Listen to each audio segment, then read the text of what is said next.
Uma vida com propósitos, de Rick Warren. Dia 21. Protegendo sua igreja.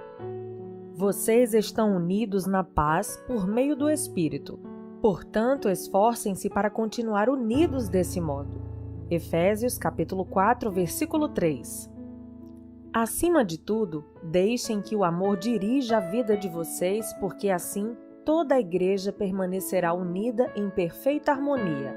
Colossenses capítulo 3, versículo 14.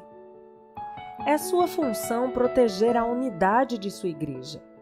A unidade da igreja é tão importante que o Novo Testamento dá mais importância a isso que ao céu e ao inferno. Deus deseja profundamente que experimentemos unidade e harmonia uns com os outros. A unidade é a alma da comunhão. Destruindo a unidade, estará removendo o coração do corpo de Cristo. A unidade está no âmago daquilo que Deus deseja que experimentemos na vida conjunta da igreja. Nosso modelo supremo de unidade é a Trindade. O Pai, o Filho e o Espírito Santo são totalmente unidos em um. O próprio Deus é o maior de todos os exemplos de amor sacrificial, de humildade para com os outros e de perfeita harmonia. Assim como qualquer pai, nosso Pai Celestial tem prazer em ver os filhos em harmonia uns com os outros. Em seus últimos momentos antes de ser preso, Jesus orou apaixonadamente por nossa unidade. Isso está em João, capítulo 17, versículos de 20 a 23. Era a nossa união que estava em primeiro lugar em sua mente naquelas horas agonizantes. Isso mostra a importância do assunto. Nada no mundo é mais valioso para Deus que sua igreja. Ele pagou o mais alto preço por ela e a quer protegida, especialmente dos danos devastadores causados por divisões, conflitos e discordâncias. Se você faz parte da família de Deus, é sua responsabilidade proteger a unidade da comunidade em que congrega. Você foi encarregado por Jesus de fazer o possível para preservar a unidade, proteger a comunhão e promover a harmonia em sua igreja e entre todos os cristãos. A Bíblia diz: façam todo o esforço para conservar a unidade do Espírito pelo vínculo da paz. Efésios capítulo 4, versículo 3. Como fazer isso? A Bíblia nos dá algumas orientações. Concentre-se no que temos em comum, não em nossas diferenças. Paulo recomenda: concentremo-nos nas coisas que contribuem para a harmonia e no crescimento de nossa comunhão conjunta. Romanos, capítulo 14, versículo 19. Como fiéis, compartilhamos um Senhor, um corpo, um propósito, um Pai, um Espírito, uma esperança, uma fé, um batismo e um amor. Partilhamos a mesma salvação, a mesma vida e o mesmo futuro. Fatores muito mais importantes que as diferenças que poderíamos enumerar. É neles que devemos nos concentrar, não em nossas diferenças pessoais. Lembre-se de que foi Deus quem escolheu nos dar diferentes personalidades, formações, raças e preferências. Logo, devemos apreciar essas diferenças, não simplesmente tolerá-las. Deus deseja unidade, não uniformidade. Mas para o bem da unidade, não devemos permitir que nossas diferenças, em circunstância alguma, nos separem. Precisamos nos manter concentrados no que mais importa. Aprender a amar uns aos outros como Cristo nos amou e cumprir os 5 propósitos de Deus para cada um de nós e para a sua igreja. O conflito é normalmente sinal de que o foco foi desviado para questões menos importantes, que a Bíblia chama assuntos controvertidos. Romanos capítulo 14, versículo 1 e 2 Timóteo capítulo 2, versículo 23. Quando nos concentramos em personalidades, preferências, interpretações, estilos ou métodos, a divisão sempre acontece. Mas se nos concentramos em amar uns aos outros e em cumprir os propósitos de Deus, alcançaremos a harmonia. Paulo implora por isso. Irmãos, em nome de nosso Senhor Jesus Cristo, suplico a todos vocês que concordem uns com os outros no que falam, para que não haja divisões entre vocês. Antes, que todos estejam unidos num só pensamento e num só parecer. 1 Coríntios, capítulo 1, versículo 10. Seja realista em suas expectativas. Agora que você descobriu como Deus quer que seja a verdadeira comunhão, é fácil ficar desanimado pela disparidade entre o ideal e a realidade presenciada em sua igreja. Você deve amar apaixonadamente a igreja, apesar das imperfeições que ela tem. Ansiar pelo ideal enquanto critica o real é evidência de imaturidade. Em contrapartida, conformar-se com o real sem lutar pelo ideal é complacência. A maturidade está em conviver com essa tensão. Outros fiéis irão decepcioná-lo e desiludi-lo, mas isso não é desculpa para deixar de ter comunhão com eles. Eles são sua família, mesmo quando não agem como tal, e você não pode simplesmente abandoná-los. Em vez disso, Deus nos orienta. Sejam pacientes uns com os outros, fazendo concessões às faltas uns dos outros por causa do amor que há entre vocês. Efésios capítulo 4, versículo 2. As pessoas ficam desiludidas com a igreja local por muitas razões compreensíveis. A lista pode ser bastante longa. Conflitos, mágoas, hipocrisia, negligência, mesquinharias, legalismo e outros pecados. Em vez de ficarmos abalados e surpresos, devemos recordar que a igreja é constituída de pecadores de verdade, entre os quais nos incluímos.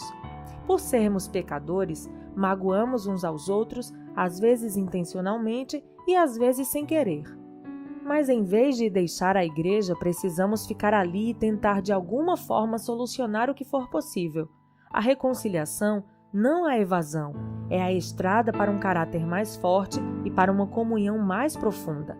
Divorciar-se da igreja ao primeiro sinal de decepção ou desilusão indica imaturidade. Deus tem coisas que quer ensinar a você e aos outros também. Além do mais, não há igreja perfeita para onde você possa escapar. Toda igreja tem fraquezas e problemas, e você logo ficará desapontado novamente. Groucho Marx ficou famoso por dizer que não gostaria de pertencer a um clube que o aceitasse como sócio. Se uma igreja tiver de ser perfeita para satisfazê-lo, essa mesma perfeição irá impedi-lo de pertencer a ela, porque você não é perfeito. Dietrich Bonhoeffer, ministro alemão martirizado por resistir aos nazistas, escreveu um clássico sobre a convivência na igreja, Vida em Comunhão. Nesse livro, ele sugere que a desilusão com a igreja local é algo bom, porque destrói nossas falsas expectativas de perfeição. Quanto mais cedo desistirmos da ilusão de que a igreja deve ser perfeita para que a amemos, mais cedo deixaremos de fingir e admitiremos que somos todos imperfeitos e precisamos da graça divina. Esse é o início da verdadeira comunidade. Toda igreja deveria fixar uma placa: proibida a entrada de pessoas perfeitas. Este é um lugar somente para os que admitem ser pecadores, carecem da graça e desejam crescer. Bonhoeffer disse: aquele que ama seu sonho de uma comunidade mais que a comunidade cristã em si, torna-se destruidor desta. Se não dermos graças diariamente pela comunidade da qual fazemos parte, mesmo quando não há nenhuma grande experiência, nenhuma riqueza a ser descoberta, mas apenas muita fraqueza, pouca fé e dificuldades, e se, ao contrário, continuamos nos queixando de que tudo é desprezível e insignificante, estamos impedindo que Deus permita que a nossa comunidade cresça. Prefira incentivar a criticar. É sempre mais fácil ficar de lado e atirar pedras naqueles que estão servindo a Deus que se envolver e contribuir. Deus nos adverte repetidamente que não critiquemos, comparemos ou julguemos uns aos outros. Criticar o trabalho que o outro irmão está fazendo pela fé e com sincera convicção é interferir nos assuntos de Deus. Que direito você tem de criticar o servo de alguém? Somente Deus pode decidir se ele está fazendo o que é certo. Romanos, capítulo 14, versículo 4. Paulo acrescenta que não devemos julgar nem desprezar irmãos com convicções distintas das nossas. Por que você critica as ações de seu irmão? Por que tenta fazer com que ele pareça pequeno?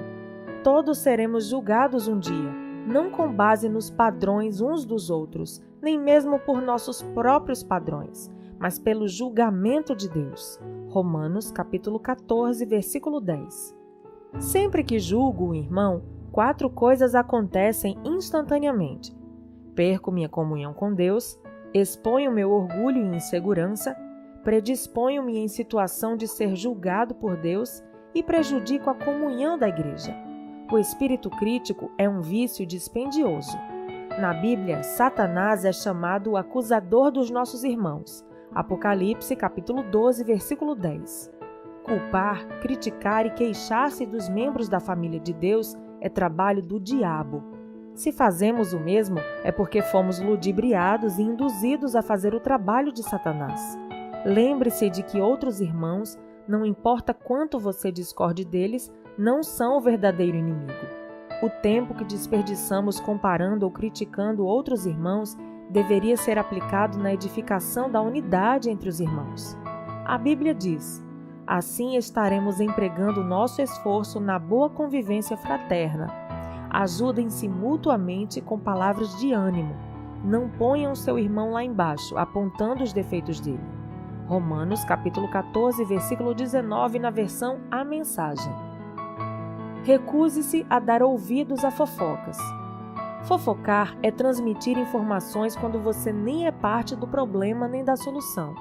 E se quiser proteger sua igreja, nem mesmo deve dar ouvidos a elas. Ouvir uma fofoca é como receptar mercadoria roubada. Isso o faz igualmente culpado pelo crime.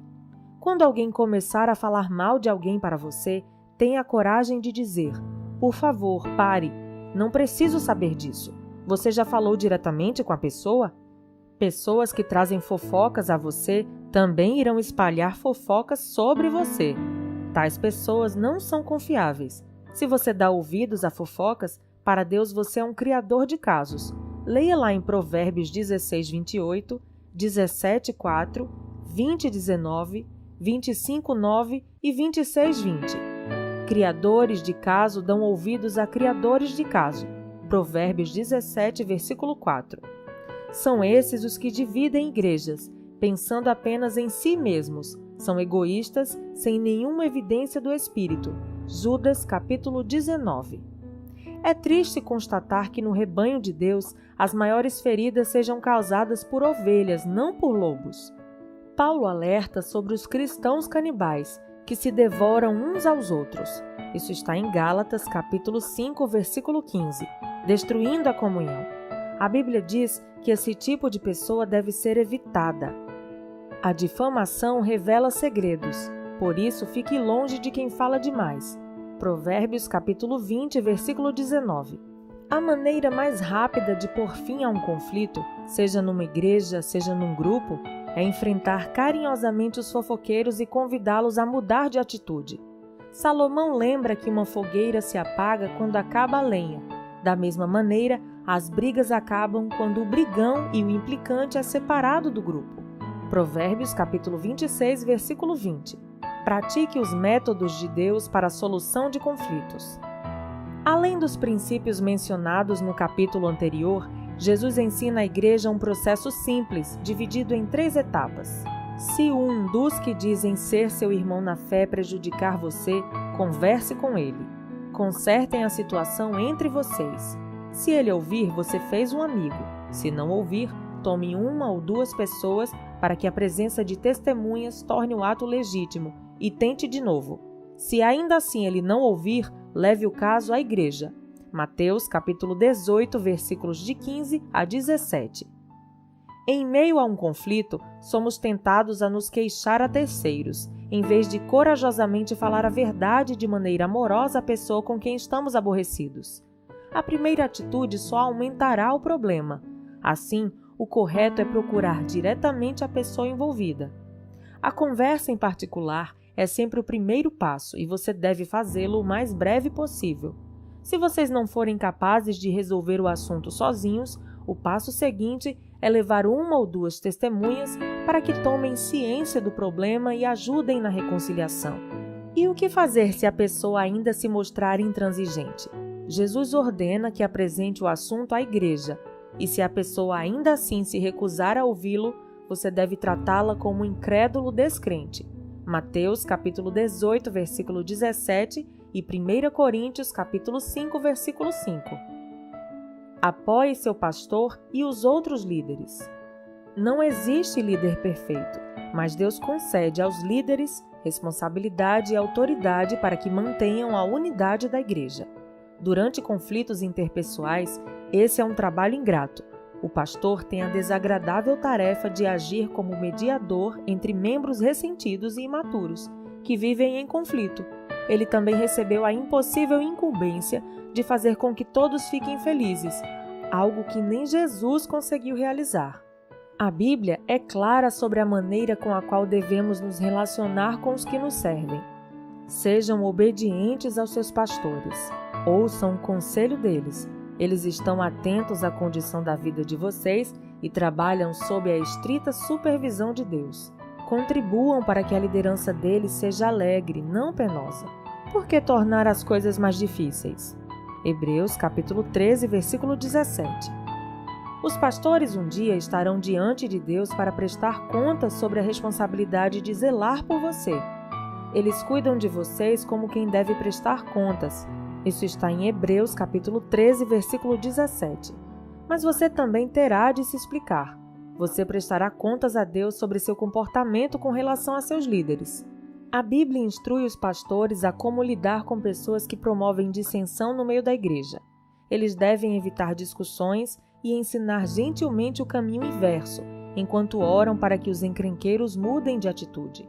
Devem admoestar os que promovem polêmicas, rogar por harmonia e unidade, repreender os que desrespeitam a liderança e remover os perturbadores da igreja, caso não considerem os 2 avisos mencionados.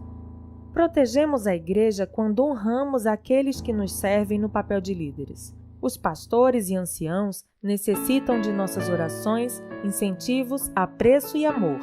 Recebemos a seguinte orientação: agora, amigos, pedimos que vocês honrem os líderes que trabalham arduamente por vocês, a quem foi dada a responsabilidade de encorajar e orientar vocês na obediência. Tenham toda consideração e amor por eles. 1 Tessalonicenses capítulo 5, versículos 12 e 13. Desafio você a aceitar a responsabilidade de proteger e promover a união em sua igreja. Empenhe-se nesse objetivo com todas as suas forças. Deus irá se agradar disso. Nem sempre será fácil. Em alguns momentos, terá de fazer o que é melhor para o corpo e não para você mesmo, mostrando preferência pelos outros. Este é um dos motivos pelos quais Deus nos colocou na família igreja, para aprendermos o altruísmo. Em comunidade, aprendemos a dizer nós em vez de eu, nosso em vez de meu. Deus diz: não pensem apenas no próprio bem. Pensem nos outros cristãos e no que é melhor para eles. 1 Coríntios capítulo 10, versículo 24. Deus abençoa a igreja que permanece unida. Na igreja Saddleback, cada membro assina um pacto que inclui a promessa de proteger a unidade de nossa comunhão. Consequentemente, a igreja jamais sofreu um conflito capaz de nos dividir. Tão importante quanto isso é o fato de que muitos desejam fazer parte dela, uma vez que se trata de uma comunidade unida e amorosa. Para se ter uma ideia, num período de 7 anos, a igreja chegou a batizar alguns milhares de novos convertidos. Quando Deus tem um grupo de novos cristãos que deseja libertar, Ele busca como incubadora a igreja mais carinhosa que puder encontrar. O que você está fazendo no plano pessoal para tornar sua igreja local mais aconchegante e amorosa? Muitas pessoas em sua comunidade estão em busca de amor e de um lugar ao qual pertencer. A verdade é que todo mundo precisa e quer ser amado. E quando alguém encontra uma igreja em que os membros verdadeiramente amam uns aos outros e se importam uns com os outros, somente portas trancadas poderiam mantê-lo do lado de fora. Dia 21. Pensando sobre meu propósito de vida. Tema para reflexão: tenho a responsabilidade de proteger a unidade de minha igreja. Versículo para memorizar. Portanto, concentremo-nos nas coisas que contribuem para a harmonia e no crescimento de nossa comunhão conjunta. Romanos, capítulo 14, versículo 19. Pergunta para meditar: o que estou fazendo pessoalmente para proteger a unidade de minha família eclesiástica nesse exato momento? Até o próximo áudio.